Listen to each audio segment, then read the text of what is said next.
In this lecture, I want to talk about new Bernoulli wavelength. इसमें दो lectures और भी हो चुके हैं, है ना? इसमें हम चाहते हैं कुछ और प्रॉब्लम करना, और ऐसे प्रॉब्लम जो हमारे यहाँ आए हुए हैं या आ सकते हैं। देखो डी Bernoulli wavelength के लिए हम लोग एक्सप्रेशन क्या पाया था, h by mv, h Planck's constant, m relativistic mass of the particle, and v is the velocity. So mv is the momentum. तो जो relativistic mass m है, that is given by m naught 1 by v square by c square raised to the power half. Well, mv क्या है, momentum है। अब ये हम लोगों के पास बेसिक फार्मूला जिसका यूज करना होता है यही है कि डी Bernoulli wavelength कितने बराबर होता है, h by p, अब p equal to mv. mv is the momentum of the particle, right? अब यहाँ पर हमारे साथ जो प्रॉब्लम है अभी जो कर रहा है वह है there is hydrogen like atom, right? Hydrogen like atom, और उसके लिए बताना है कि de Bernoulli wavelength associated with the electron in the atom will be given as lambda t is equal to 2 pi r naught n by z. ठीक, ये n क्या है, प्रिंसिपल क्वांटम नंबर है, और z क्या है, atomic number of the atom. r naught यहाँ पर है बोर रेडियस।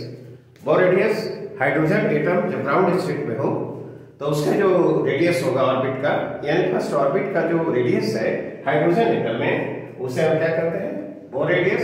अब बोर रेडियस के लिए याद होगा expression of r naught is equal to epsilon naught h square m by e square. Okay, तो जरा इसको देखते हैं कि यह एक्सप्रेशन कहां से आता है, कैसे आएगा, और फिर हम इसका यूज करेंगे कुछ प्रॉब्लम्स में। यहां पर जैसे देखो, यह एक हाइड्रोजन लाइक एटम के लिए हमने कंसीडर किया। न्यूक्लियस पे चार्ज कितना, Ze, ठीक, और यहां इलेक्ट्रॉन माइनस चार्ज m और वेलोसिटी क्या है, v। ये ऑर्बिट सर्कुलर ऑर्बिट होता है एटम, इलेक्ट्रॉन का ऑर्बिट ऑर्बिट कर रहा है इसके साथ, ठीक है ना? अब बताओ तो इसमें हम लोगों ने सीखा है कि centripetal force will be provided by the electrostatic force acting between the nucleus and the electron. तो न्यूक्लियस में जो प्रोटॉन्स पॉजिटिव चार्ज उसमें जो है Ze, और ये इलेक्ट्रॉन के बीच जो इलेक्ट्रोस्टैटिक फोर्स होगा that will provide the electrostatic ये सेंट्रीपिटल फोर्स। तो बताओ हम क्या लिख रहे हैं यहाँ पर, mv square by r should be equal to Ze square by 4 pi epsilon naught r square। क्यों, ठीक है ना? mv स्क्वायर याद करें, सेंट्रीपिटल फोर्स। अच्छी बताओ तो क्या हम इसको ये लिख सकते हैं, mv square is equal to Ze square by क्या, 4 pi epsilon naught r। Is it alright? लिखा जा सकता है इधर, और दोनों साइड में यदि m से मल्टीप्लाई कर दिया जाए तो यह m स्क्वायर हो जाएगा, क्यों, m स्क्वायर, और ये क्या हो जाएगा यहाँ पर m। तो m स्क्वायर v स्क्वायर को लिखना हो तो Ze square m by 4 pi epsilon naught r। क्या लिख सकते हैं, हमारे पास एक रिलेशन यह है, ठीक है ना? फ्रॉम बोर्स क्वांटाइजेशन रूल, उसको जरा देखते हैं। फ्रॉम बोर्स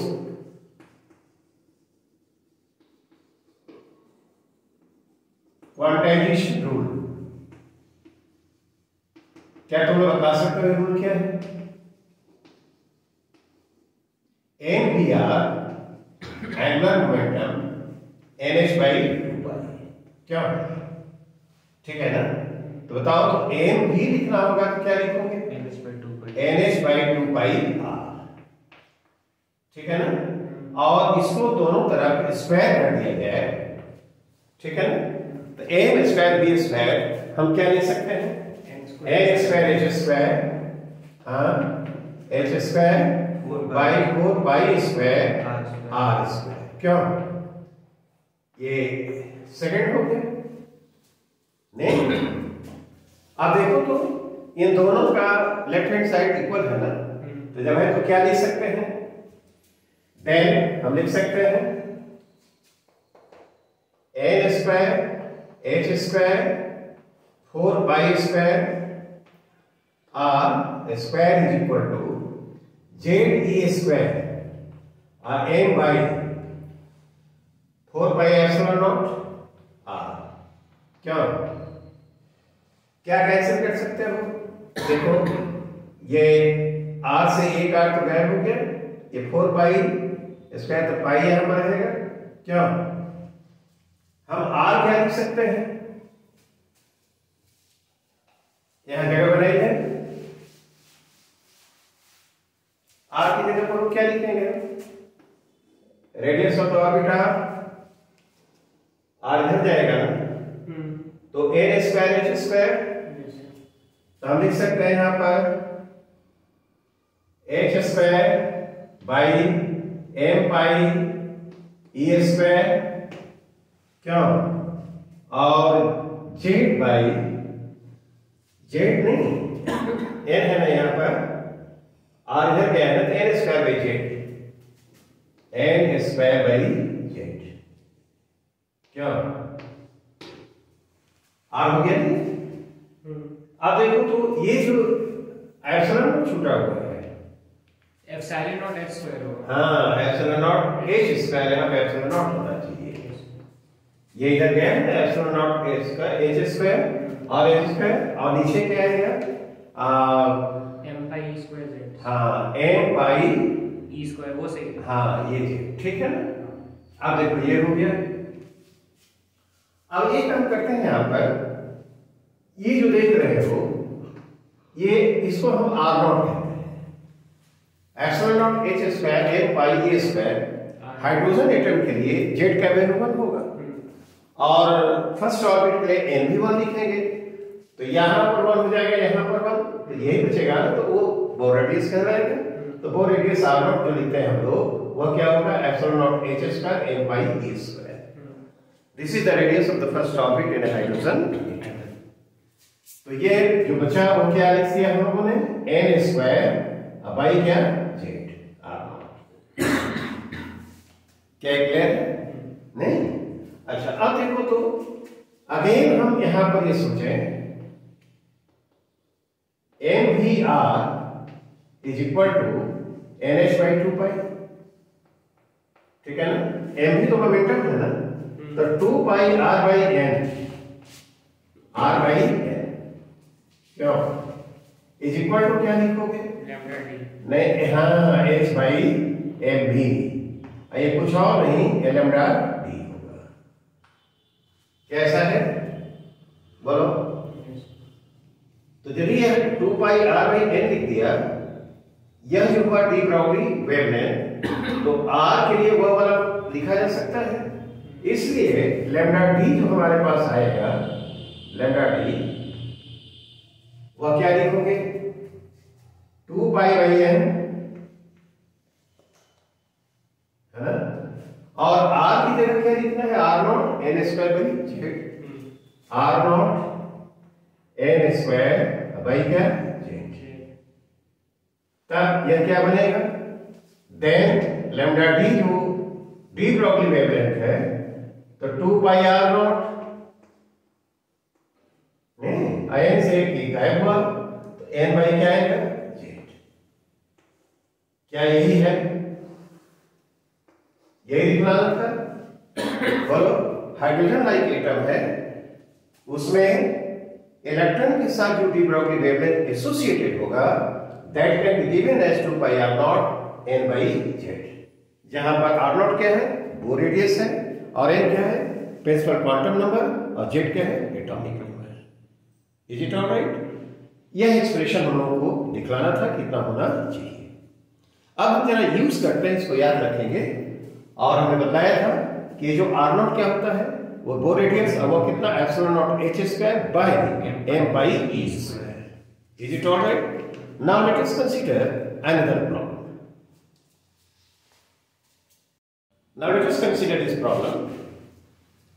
हाइड्रोजन एटम है, ये hydrogen atom is in excited state, और उसके इलेक्ट्रॉन के साथ जो एसोसिएटेड डी ब्रॉगली वेवलेंथ है, that is given 6 pi R naught, और यहां पर आर नॉट क्या है?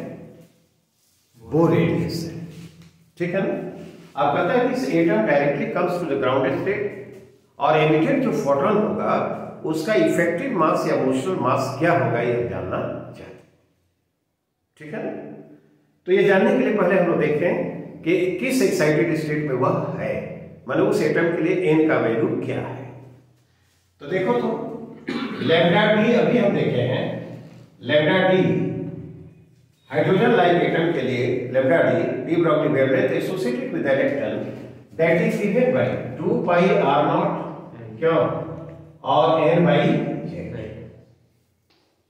देखो अभी लिखा ही हुआ, क्या ये होता है? ये एक्सप्रेशन हमको याद होना चाहिए, हमने इसको निकाला है। ये बताओ तो फॉर ए हाइड्रोजन एटम और ए हाइड्रोजन एटम जेड क्या होगा? हाइड्रोजन एटम Z1 हो जाएगा। हाँ, जेड इज इक्वल टू, तब ये लैम्डा डी जो आएगा वह क्या आएगा? 2 पाई r नॉट और कैसा होना चाहिए? नहीं, 2 पाई r नॉट, जहां पर r नॉट क्या है? बोर रेडियस है, वो कितना होता है? Epsilon naught h square by m by e square. Okay, अब देखो इस प्रॉब्लम में हियर लैम्डा नॉट दिया हुआ है, lambda d Broglie wavelength associated with the electron is given and that is equal to 6 pi r naught। तो हम 6 pi r naught यहां पर लिख सकते हैं, यह है ना? तो ये 2 pi r naught n होगा, तो 2 pi r naught n। बताओ तो यह n क्या होगा? 3। ये देखो तो n3 है, तो कौन सा एक्साइटेड स्टेट है? सेकंड एक्साइटेड स्टेट में यह एटम है और n इक्वल टू 3 है। अब यहां पर ये कह रहा है कि दिस ऐसे 1 2 3 है ना, ये इलेक्ट्रॉन सीधे ऐसे आ रहा है ग्राउंड स्टेट में और इसमें क्या होगा? फोटोन में भी एमिटेड। ठीक है ना? सीधे जब ग्राउंड स्टेट पे आ रहा है, फोटोन एमिटेड होगा, तो जानते हैं उसका वेवलेंथ क्या होना चाहिए। तो हम लोगों ने क्या पढ़ा है? 1 by lambda is equal to, बोलो, हाइड्रोजन एटम के लिए r रेपर constant 1 by lambda 1 minus 1 by 3 का स्क्वायर होगा। क्या ट्रांजिशन 3 से 1 में होना है, तो जो फोटोन एमिटेड होगा तो उसका वेवलेंथ यदि लैम्डा हो तो 1 by lambda is given by r 1 by 1 square minus क्या होगा? 3 स्क्वायर। कैसे लिखेंगे? 8r बाई, यह कितना होगा? 8r बाई बोलो 9। क्या ऐसा होगा? नहीं, तो करस्पॉन्डिंग फोटोन की energy of the emitted photon, energy of the emitted photon, emitted photon, ये कितना होगा? E लिखें तो क्या यह hc बाई लैम्डा होगा? नहीं, तो ये क्या हो जाएगा? 8 बाई 9 RHc। क्या ये होना चाहिए? एमिटेड फोटोन की एनर्जी इतने बराबर होनी चाहिए। ठीक है ना? आप देखो तो इफेक्टिव मास क्या होता है? Effective mass of a photon is given by m is equal to e by c square। उसी इफेक्टिव मास को क्या कहेंगे हम लोग? Motional mass. Motional mass of a photon m is equal to e by क्या? c square। e क्या है? Energy of the photon, e is energy of the photon. तो देखो तो E by c square, E कितना है? 8 RHc by 9, 8 RHc by क्या है? 9। तो C स्क्वायर से डिवाइड कर दिए तो यह क्या होगा? 8 RH बाई 9C। क्या जो एमिटेड फोटोन है उसके लिए जो इफेक्टिव मास होगा क्या वह यह होना चाहिए in terms of the constants R Rydberg constant है, S Planck's constant, and C is the velocity of light in free space. I think this solution is clear. Let us consider this problem. The very beautiful problem this is. एक Ag plus atom है ना, जो excited state में है। Atom में electron के साथ जो एसोसिएटेड डी ब्रॉगली वेवलेंथ है, that is given by 3 pi r naught, where r naught is the Bohr radius. Okay? अब यह जो एक्साइटेड एटम है directly comes to the ground state, directly comes to the ground state, और इस process में जो photon emitted होता है that falls on a photosensitive plate. अब वह जिस प्लेट के लिए थ्रेशोल्ड वेवलेंथ दिया हुआ है वह है 6/r, जहां पर r क्या है, Rydberg कांस्टेंट। अब इसमें जो most energetic photo electron emitted होगा उस मोमेंट, उसका मोमेंटम क्या होना चाहिए ये हम जानना चाहते हैं। ठीक है ना? तो इसमें 3 प्रोसेसेस होंगे और उनको हम देख लें। तो पहले देख रहे हैं कि यह Ag प्लस जो एटम है किस स्टेट में है। ठीक है ना? उसका डिटर्मिनेशन कैसे होगा। तो lambda de Broglie wavelength this is equal to 2 pi r naught, क्यों, और क्या होता है n by z, राइट? यही है ना, z atomic number for Ag plus atom. z क्या होगा, z इज इक्वल टू 2, ठीक है ना? तो लैम्डा डी क्या होगा, D Broglie wavelength 2 pi r naught और n बाई यहां पर आएगा 2, है ना, pi r naught और n होगा क्या, ये होना चाहिए। आप देखो de Broglie wavelength associated with the electron has been given. अब वह कितना है 3 pi r naught। This is equal to क्या लिखेंगे 3 pi r naught। क्या ये दिया हुआ है? देन क्या n हमको प्राप्त हो गया, n3 हो जाएगा, n is equal to 3, n is equal to 3। क्या ऐसा है? नहीं। तो ये जो Ag प्लस एटम है L3 है, इसका मतलब यह भी सेकंड एक्साइटेड स्टेट में है और ट्रांजिशन 3 से 1 में होगा, क्यों कि directly comes to the ground state. तो हाइड्रोजन लाइक एटम के लिए 1 बाई लैम्डा हम क्या लिखते हैं, क्या z स्क्वायर बाई r, क्यों 1 by j square minus 1 by k square. यदि हाइड्रोजन लाइक एटम में kth ऑर्बिट से jth ऑर्बिट में ट्रांजिशन हो रहा है तो एमिटेड फोटोन का वेवलेंथ लैम्डा हो तो 1 by lambda is equal to z square by r और 1 by j square minus 1 by k square. यहां पर बताओ j क्या है, 1 है और k क्या है, 3 है। ठीक है ना? तो यहां पर चाहे तो हम लोग यहां पर j k की जगह पर क्या होगा, ये n है ना, 3 है तो 3 से 1 में ट्रांजिशन हो रहा है। z बताओ क्या है, z तो 2 है ना, तो 2 स्क्वायर बाई r हो गया, क्या H प्लस के लिए z क्या है 2 है, तो 2 स्क्वायर बाई r हो गया। और यहां पर ट्रांजिशन हो रहा है 1 स्क्वायर हो गया, ये क्या होगा, ये 3, क्या 3 से 1 में हो रहा है, direct excited atom directly comes to the ground state. ये जो आएगा वह क्या आना चाहिए, ये 4 बाई r और यह क्या होगा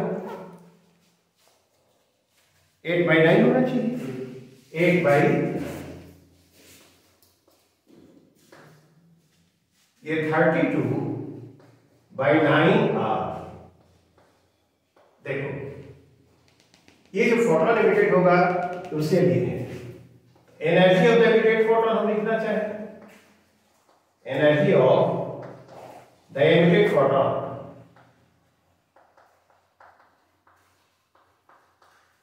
इस ट्रांजिशन में जो फोटोन एमिटेड हुआ उसकी एनर्जी E लिखें तो वह क्या होना चाहिए, Hc by lambda, E is equal to Hc by lambda. यह कितना हुआ, ये देखो तो 32 बाई 9 क्या और और इसके लिए 1 बाई लैम्डा के लिए लिखेंगे नहीं, ये ऐसे नहीं 32 या कैसे हो जाएगा ये H by lambda 1 by lambda तो है ही 32 बाई एच सी हो जाएगा वो। लैम्डा के लिए क्या लिखोगे 1 बाई लैम्डा लिखना होगा यहां पर जेड स्क्वायर बाई ठीक है ना 32 बाई 9 आर वर्ग आर एच सी हो जाएगा। यहां पर ये एमिटेड फोटॉन के लिए लिखना है तो इसको हमको लिखना है तो 1 by lambda energy of the emitted photon is equal to when here I have committed a mistake right let me correct it 1 by lambda is equal to z square r ये होना चाहिए तुमने बताया नहीं 1 by lambda z square r 1 by j square minus 1 by k square ठीक। इसको क्या है z यहां पर क्या है z is equal to 2 का स्क्वायर r और देखो ट्रांजिशन 3 से 1 में हो रहा है यहां पर n जो j k की जगह यहां पर क्या है n लिखा है मैंने ये 3 है तो 1 by 1 स्क्वायर माइनस 1 by ये 3 का स्क्वायर होगा क्या तो बोलो ये तो 4r हो गया 8 बाई 9 और क्या होगा 8 by 9 कैसा होगा तो 32 by 9 r is it all right energy of the emitted photon हम लिखे of the emitted photon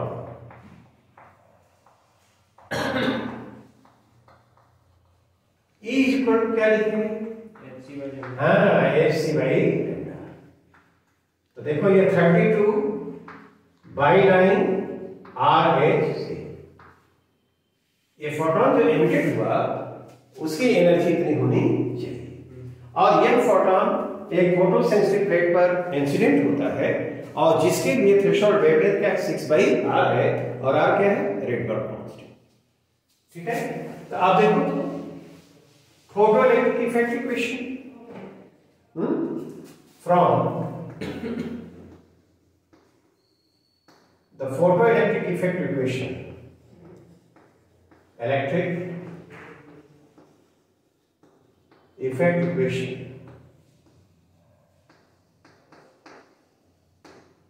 hc by lambda क्या photon क्या है t plus hc by क्या है lambda naught lambda naught is the threshold क्या यह 32 RSC by क्या है 9 is it all right और T is equal to P square by 2m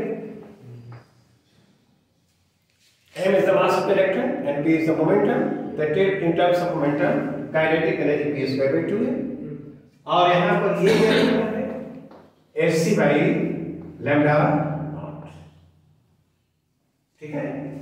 अब बताओ तो लैम्डा नॉट कितना को लैम्डा नॉट तो दिया हुआ है आर के टर्म में क्या लैम्डा नॉट दिया है 6 बाई आर नहीं 6 by r lambda naught 6 by r तो यहाँ 6 हो जाएगा और आर ऊपर जाएगा क्या तो ये पी स्क्वायर बाई 2m लिखना होगा तो यह क्या है ये 32 RSC by 9 minus RSC by ये क्या होगा 6